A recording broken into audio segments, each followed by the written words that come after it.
So hey there, how's it going, man? This is Jimmy, as you guys know, the playmaker, speaking for Georgia's founding fathers proclamation ceremony.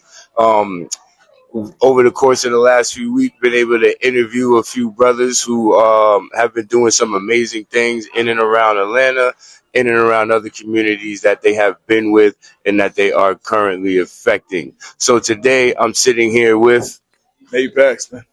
Nate Paxton, former NFL player. Let them know what teams you were on and what you did. Man, so I had opportunities after I played in college ball. Georgia State, played with the Falcons, had an opportunity with them as well as the Seahawks, and played Canada arena ball and finished up in arena. And man, it was a blessing to be there. That's that's what's up. Is arena more exciting than the NFL? In all honesty, Yeah, right? it's up tempo, man. It's super up tempo. And so that's what's up, man. So fast paced, easy to think on your feet, and I guess that's what you have to be as well when you're a mentor and you're doing things with people inside of their neighborhoods. So we know you work with communities. Can you tell us how and what type of impact your organization has been able to make? Yeah, so I started a nonprofit, I want to say right around 2.5 years ago, called Just in the Nick of Time. My mother came up with the name. And basically, the J in Just is for Jamal, my brother. The Nick is in Nate for me, and then the T is for Terrell. So basically, me, I grew up homeless majority of my life and was able to earn a full scholarship to change my family at Georgia State. And guys showed up just in the nick of time every time we needed them to. So I want to do the same for other young kids because I was really talented athletically, but I was dealt a hand that most people might lose with, and I ended up winning with it. So for me, man, I kept God at the center, and I started a nonprofit. And now, over the last 6 years, I've helped over 4,800 student athletes get into college. Over 4,800 student athletes get into college. And I think that's an incredible fact. And I also think that that's an incredible cause. But you went through the story as if everybody did it. Well, I started off homeless. Then I had to go to college. Then I had to go to NFL and get to the arena football. But I mean, during that time, like how what are some of the in-depth emotional things that you had to overcome in order to say, yo, man, it's my attachment to God, it's my attachment to the higher power that keeps me going. And at what time did you really feel like if it wasn't for him, we would have been all the way out? Yeah, man, I would say the entire journey, man. For me, I've always been deep in my faith because I wouldn't be here without him. Like, he knew me before I was formed in my mother's womb. So just sticking and holding on to that because I understood that you can be unsuccessful for legitimate excuses. And I never let what I was going through dictate because somebody took my same sad story and won with it. Yeah, I mean I like that fact. Somebody took your same sad story, so you're saying there's others that are going through the same. You're not alone.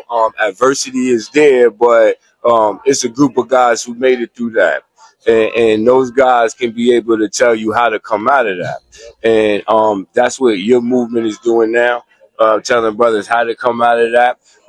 So besides the pathway to scholastics and in college, is there any like career based opportunities that you guys work with or mental health and counseling?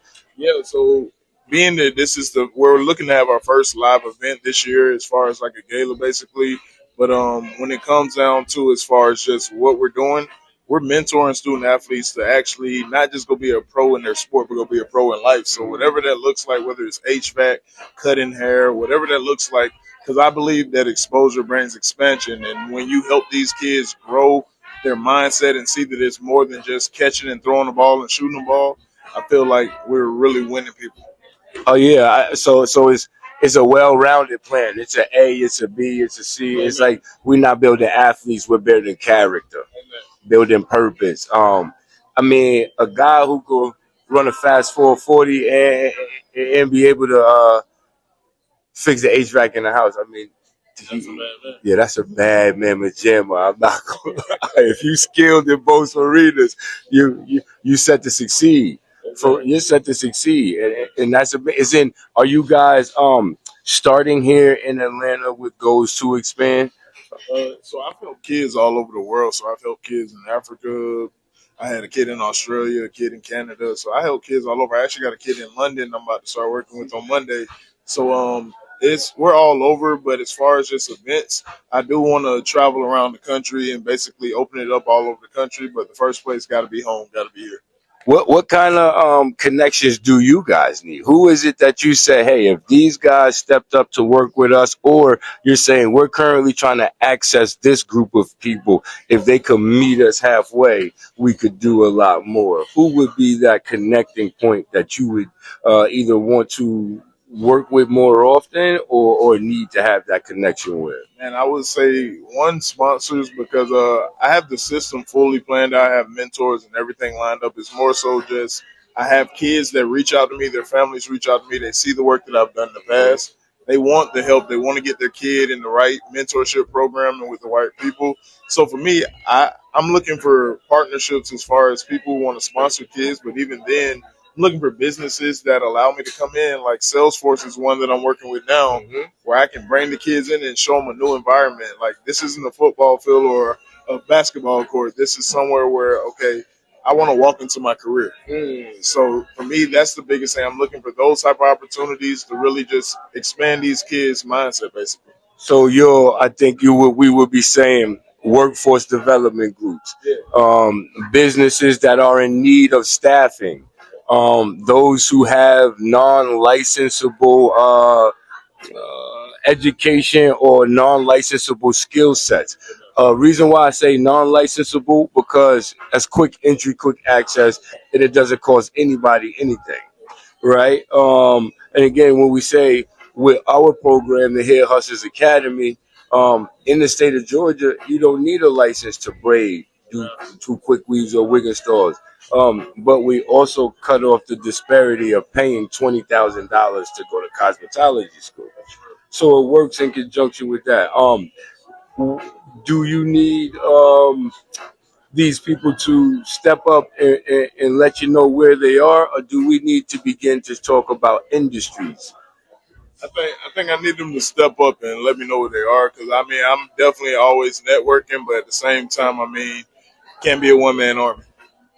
So That's real. yeah, definitely just looking to connect with like minded people and really be the change I want to see. Yeah, man, and let's try to figure that out. In the world of trucking, there's a disparity because the average age of a trucker is about 40 at this point. The same thing with aviation, flights, and things like that. So those are centers that you can walk into, and those are big partners. Delta's a big partner. The other airlines, man, I think you're very capable of having those type of entry points as well. But locally in Atlanta, let's definitely use July 17th to connect, speak to brothers who have those jobs, positions, and opportunities, and see how far we can go, man. You down with that? Nah, I'm definitely down with that. All right, so let's make that work, man. So where can they find you? Where can they find your organization? And how can they donate and or sponsor? Yeah, for sure. So the website is www.nickoftimementor.com. Nick, Nick of time mentor.com. You can go right there and take action and be a part of this mission. And on social media, I'm working on the social media page. But if you wanted to connect with me, I always post stuff about the kids I'm working with. It's in Paxton 98. N is in Nancy, Paxton 98. And on Twitter as well, God's Gift _ Nate. God's Gift _ Nate. Yeah, we ain't working on nothing no more though. We gonna figure out how to get that social media jumping. We not working on that no more. That's already done. We gonna figure that out. We gonna make that work. All right, then. Well, short, sweet, to the point, man. Not to drag it, but definitely we want to start to shed light on brothers because, as I've learned from the founders of this initiative and ceremony right here, you brothers have a hard time getting assistance because, as she stated, a woman stated, because you're the brothers. Amen. So I think that we got to form some type of um, group. Funding is very, very possible. Do you have great writers on your team? Not at all, man.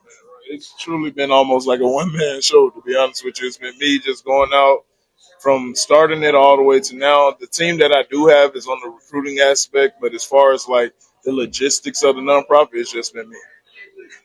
Right. All right. So we we're gonna equip each other with the things that each other's needs. So then that way we can't say that that's the obstacle we have. You know what I mean? Let something else be the obstacle, and we're gonna figure that one out, man. So I'm Jimmy, man. I'm the playmaker.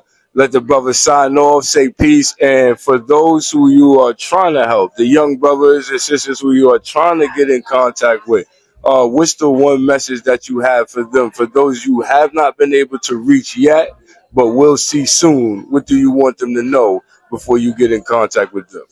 And I want them to know that in order for this world to change, we have to step up and go do what we say we want to see. And a lot of times, you're waiting on somebody to jump in the game, but you need to jump in the game. That's it, man. The chosen choose themselves, man. And that came from the brother. All right, man. Peace, man. I humbly appreciate you, man. And let's make it work.